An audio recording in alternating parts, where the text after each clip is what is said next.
जय श्रीमन नारायण दोस्तों। कान्हा जी का आशीर्वाद आप और आपके परिवारजनों पर सदैव बना रहे।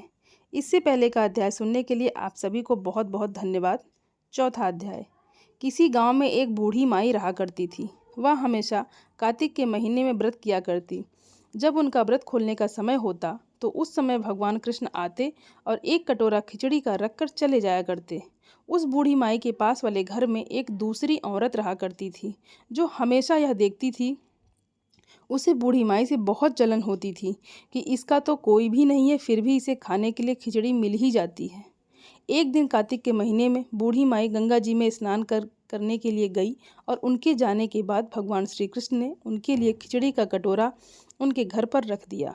पड़ोसन ने देखा कि खिचड़ी का कटोरा रखा हुआ है और बूढ़ी माई घर पर नहीं है, तो उसने खिचड़ी का वह कटोरा उठाकर घर के पिछवाड़े फेंक दिया।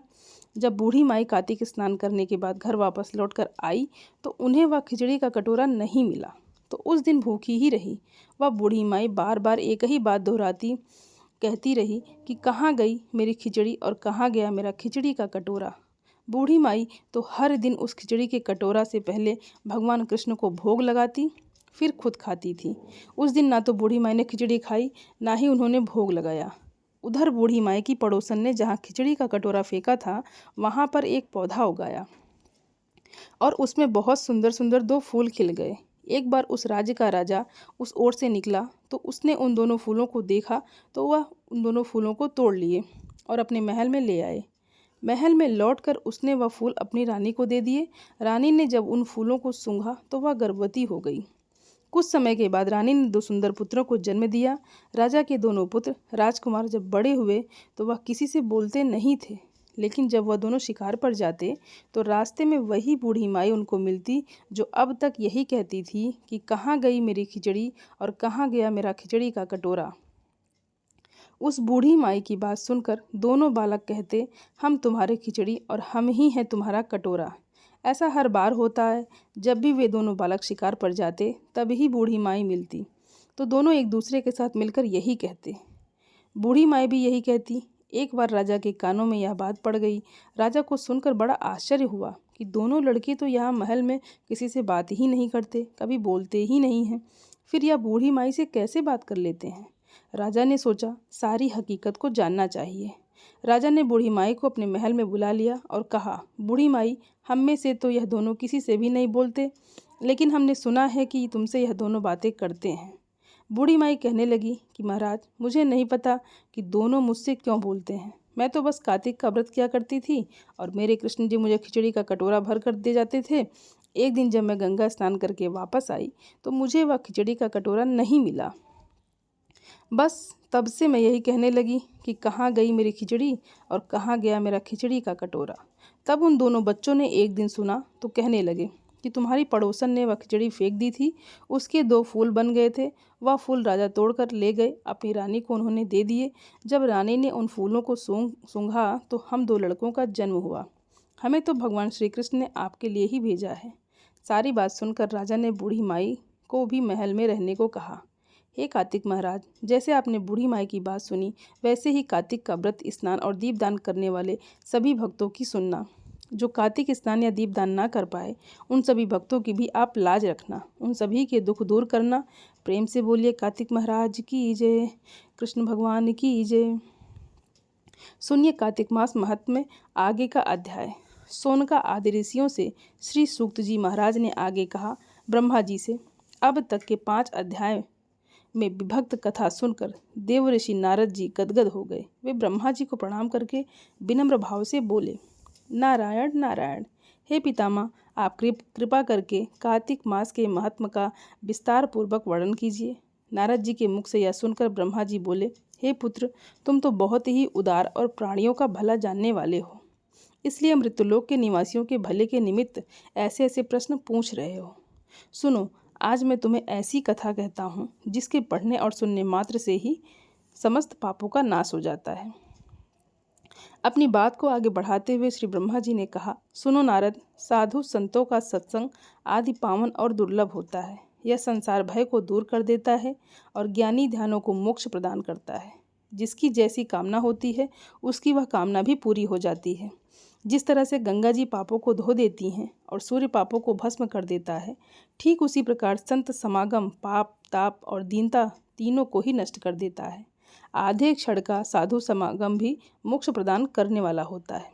इतनी बात सुनकर तमाम ऋषि और मुनि ने कहा, हे सूत जी, अब आप कृपा करके कार्तिक मास महात्म्य का इतिहास और प्रसंग सुनाने की भी कृपा कीजिए। तब श्री सूत जी बोले, हे ऋषियों, एक समय चंद्र बदनी और कमल के समान कमल नयनी श्री सत्यभामा ने मन ही मन में विचार किया कि मैं धन्य हूँ जिनके पतिदेव स्वयं त्रिलोकीनाथ भगवान मधुसूदन हैं और वह 16,108 रानियों में सबसे बढ़कर मुझे ही प्रेम करते हैं। जिस कल्प वृक्ष की पृथ्वी पर बसने वाले प्राणी बात तक नहीं जानते, वह कल्प वृक्ष स्वयं मेरे आंगन में लगा हुआ है। ऐसा विचार कर सत्यभामा ने एक दिन श्री कृष्ण भगवान से कहा, हे प्रभु, मैं आपसे एक बात पूछती हूँ। आशा है कि आप मेरे हित के लिए मेरी इन बातों का उत्तर देने की कृपा करेंगे। सत्यभामा की यह बातें सुनकर भगवान श्री कृष्ण ने सत्यभामा का हाथ पकड़कर कल्प वृक्ष के नीचे ले गए। भगवान ने कहा, हे सत्यभामा, मैं अपनी सब रानियों में तुम्हें ही सबसे प्रिय मानता हूँ। मैंने तुम्हारे स्नेह के वश में सुरराज इंद्र से विरोध करके यह कल्प वृक्ष स्वर्ग से लाकर तुम्हारे आंगन में लगा दिया। मैं तुम्हारे लिए न देने वाली अदेय वस्तु को भी दे सकता हूँ और न कहने वाली बात भी कह सकता हूँ। इसलिए अगर तुम मुझसे गुप्त से गुप्त भी बात पूछोगी तो भी मैं वह तुम्हें बता दूंगा। भगवान श्री कृष्ण की बात सुनकर सत्यभामा गदगद होकर बोली, हे स्वामी, अगर आप मुझसे इतने प्रसन्न हैं तो मुझे यह भी बताने की कृपा कीजिए कि मैंने पूर्व जन्म में ऐसा क्या शुभ कार्य किया था जिससे मुझे आपकी अर्धांगिनी बनने का सौभाग्य प्राप्त हुआ और आपके साथ गरुड़ पर बैठकर ब्रह्मलोक और इंद्रलोक में आने जाने का शुभ अवसर भी मुझे मिल गया। हे नाथ, पूर्व जन्म में मैं कौन थी और किसकी कन्या थी, तो आप मुझे विस्तार पूर्वक सुनाने की कृपा कीजिए। सत्यभामा की यह बात सुनकर भगवान श्री कृष्ण मुस्कुराकर बोले, हे सत्यभामा, मैं तुम्हें समस्त वृतांत विस्तार पूर्वक सुनाता हूँ, तुम एकाग्रचित होकर सुनो। सतयुग के अंत में मायापुर नगर के अतिरिक्त कुल में देवशर्मा नामक 4 वेदों, 6 शास्त्रों और 18 पुराणों का ज्ञाता एक ब्राह्मण रहा करता था। वह भगवान सूर्य नारायण का अनन्य भक्त था और रात दिन अतिथियों की सेवा में लगा रहता था। उसके कोई संतान नहीं थी। फिर बड़ी आयु में उसे कन्या हुई जिसका नाम गुणवती रखा गया। देव शर्मा ने अपने एक शिष्य जिसका नाम चंद्र प्रकाश था उसके साथ अपनी कन्या गुणवती का विवाह कर दिया। चंद्र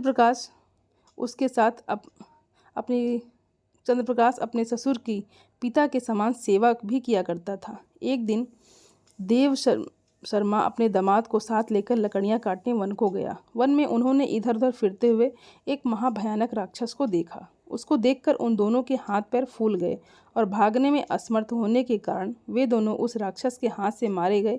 परंतु उस क्षेत्र और अपनी भक्ति के प्रभाव के कारण वह मेरे बैकुंठ धाम को चले आए। जैसे मेघ द्वारा वर्ष हुआ जल सभी नदियों द्वारा समुद्र में प्रवेश कर जाता है, ठीक उसी तरह श्री गणेश, शिव जी, सूर्यदेव और श्री हरि इनमें से किसी भी देवता की भक्ति और उपासना करें वह हमें ही प्राप्त होता है। इसी से वह सूर्य भक्त हमारे दूतों के द्वारा पुष्पक विमान में बैठकर हमारे लोक में पहुंचा दिए गए। इधर उन दोनों के मरने की खबर सुनकर गुणवती ने बहुत विलाप किया। रो रो कर कहने लगी, हे पितामह, हे पतिदेव, अब मैं कैसे जीवित रह सकूंगी। हे तात, मुझे किसके भरोसे छोड़कर चले गए। अब मेरे खाने पीने का प्रबंध कहाँ से हो सकेगा। हे तात, मेरा कौन ठिकाना है। इस प्रकार गुणवती विलाप करती हुई पृथ्वी पर गिरकर मूर्छित हो गई और जब उसे होश आया तो वह घर का सब सामान बेचकर अपने पति और पिता की अंतिम क्रिया की। फिर संसार से वैराग्य लेकर भक्ति में लीन रहने लगी। इस प्रकार करते करते कार्तिक मास आ गया। जब वह विधि विधान से कार्तिक मास का स्नान करने लगी और साथ ही साथ एकादशी का व्रत भी करने लगी। यह दोनों ही व्रत भगवान को अति प्रिय है और मुक्ति और ऐश्वर्य प्रदान करने वाले हैं। हे प्रिय, कार्तिक मास में तुला के सूर्य में जो प्रातःकाल स्नान, जागरण और दीपदान करते हैं उनके जन्म जन्मांतर के पाप नष्ट हो जाते हैं। जो मंदिर में प्रातःकाल झाड़ू लगाते हैं, भगवान का पूजन करते हैं, वह जीवन मुक्त हो जाते हैं, अर्थात बार बार जीवन मरण के बंधन में नहीं बनते। जो कार्तिक मास में तुलसी जी का पौधा लगाकर उसकी पूजा अर्चना करते हैं, दीपदान करते हैं, वह फिर इस संसार में दोबारा जन्म ही नहीं लेते। एक दिन गुणवती ज्वर से पीड़ित हो गई और असहनीय पीड़ा होते हुए वह गंगा स्नान को कष्ट सहते हुए गई। स्नान करने को गंगा जी में प्रवेश करते ही शीत के मारे उसका सारा शरीर थर थर काँपने लगा और वह शिथिल होकर वहीं गिर पड़ी। इस समय भगवान विष्णु के दूत सुंदर विमान लेकर आए और उसे विमान में बैठाकर विष्णु लोक को ले गए। यह सब कार्तिक के स्नान और व्रत का ही प्रभाव था। त्रेता युग के पश्चात द्वापर युग आया तो पृथ्वी पर कंस जैसे दैत्य ने महा उत्पात किया। उस समय श्री ब्रह्मा आदि समस्त देवताओं द्वारा प्रार्थना किए जाने पर पृथ्वी का भार उतारने को मैंने कृष्ण अवतार धारण किया। उस समय जितने भी हमारे विष्णुगण थे वह हमारे साथ में यादवों के रूप में ग्वाल बाल होकर पृथ्वी पर अवतरे। देवशर्मा जो तुम्हारे पिता थे वे भी पृथ्वी पर अवतरित हुए और हे सत्यभामे उस जन्म में देवशर्मा का नाम सत्राजित हुआ और चंद्र प्रकाश पृथ्वी पर जन्म धारण करके इस जन्म में अक्रूर जी हुए।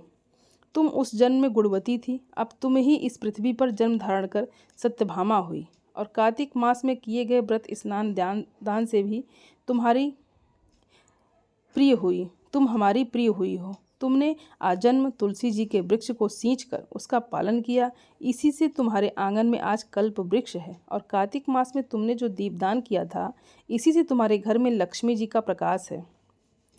कार्तिक मास में व्रत आदि करके जो तुमने काया कष्ट सहन किया था उसी से तुम मेरी अर्धांगिनी हुई हो। जो कोई कार्तिक मास में व्रत आदि करता है वह मुझे तुम्हारे ही समान प्रिय हो जाता है।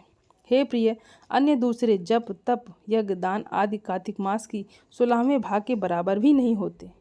सत्यभामा जी को उनके जन्म का पूर्व वृत्तांत सुनकर भगवान श्री कृष्ण मौन हो गए। जय श्री कृष्णा। दोस्तों अब इसके बाद आप तुलसी चालीसा का पाठ कर सकते हैं और तुलसी माता की आरती कर सकते हैं। उम्मीद करती हूँ दोस्तों कि आप सभी को यह वीडियो पसंद आएगी और वीडियो को लाइक और चैनल को सब्सक्राइब ज़रूर कर लें। धन्यवाद दोस्तों।